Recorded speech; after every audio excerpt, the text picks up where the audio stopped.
My name's Sean Hunter. I run Cuestars, which is competition in the south of England. I've also created the Cuestars Academy, which is practice routines. And got a little idea me and Ian have come up with today. He was saying when you got these blacks for game and your white balls near the cushion, they're shots you've got to play, but they're what I call smelly shots. So it seems sensible to practice them.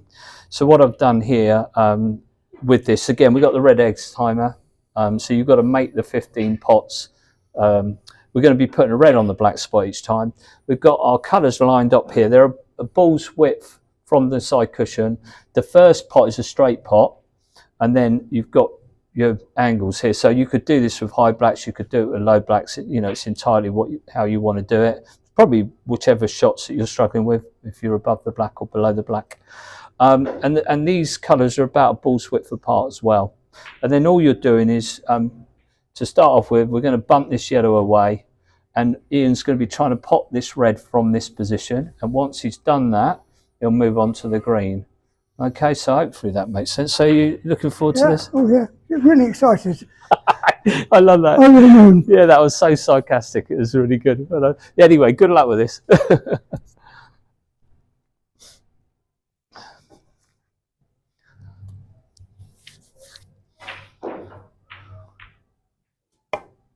Okay, and these are proper horrid shots, and that's why it's a good idea, I would say, to practice them. And once you start hitting the ball nicely from the cushion, then that you can take that into your match play or into your games of snooker. Okay, struck that one better. That was good.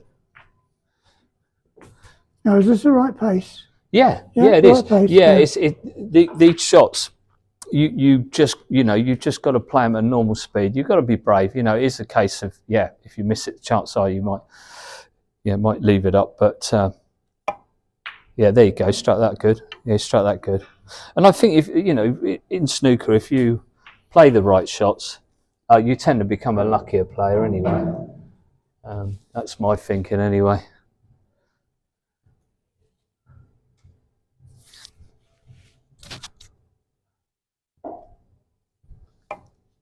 Yeah, very good, very good.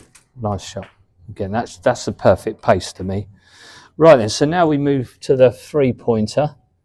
So we've now got a little bit of an angle. And of course, we've got the white ball a little bit further away from the object ball, so that makes it a little bit harder.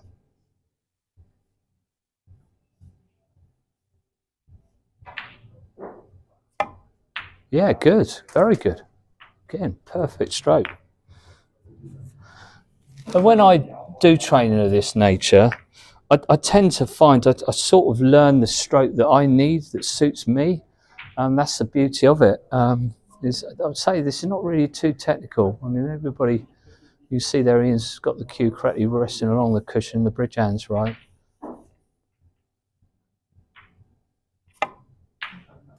Oh yeah, you're on a nice roll there. Again, you hit that okay, hit that good.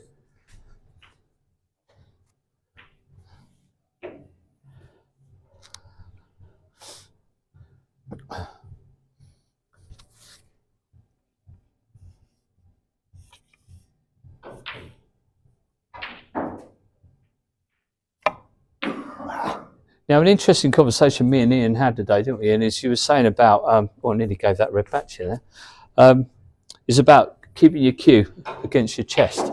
Something Sean Murphy said, didn't it, in a video you watched the show? Yeah. Yeah, and that's really valuable because you can see there, Ian, because of neck problems, I mean, he can't get his chin on his cue, and I expect there's lots of players out there in the same position.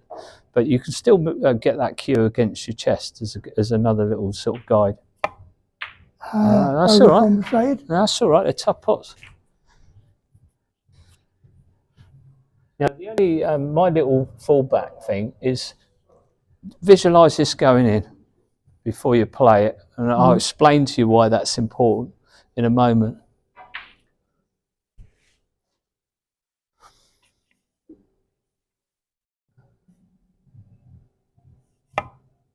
There you go. That's not bad. Now, the reason I'm big on that, I don't say you necessarily have to visualise every shot, but I think it's a good fallback if you've missed the ball a few times, because if you don't visualise the ball going in what's stuck in your memory is the shot that you've just played. So it's important to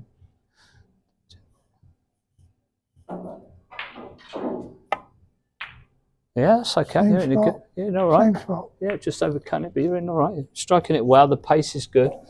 So it's, you know, that's the whole idea of training. You just stick to your guns, because we know that once one goes in, usually you get into a rhythm and get into a flow again.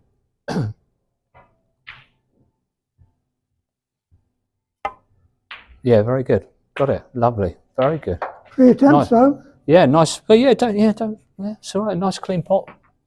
I mean, what if you were training this on your own? It might be advisable just to do 15 on the yellow, then 15 on the green, and so on. Obviously, for people watching, we're making this into like a little challenge of some kind, but you don't have to do that.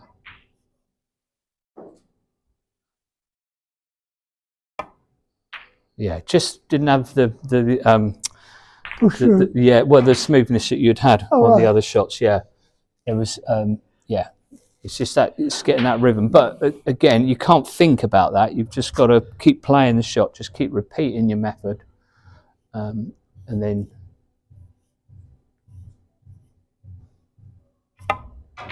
That was. yeah, very That was good. better.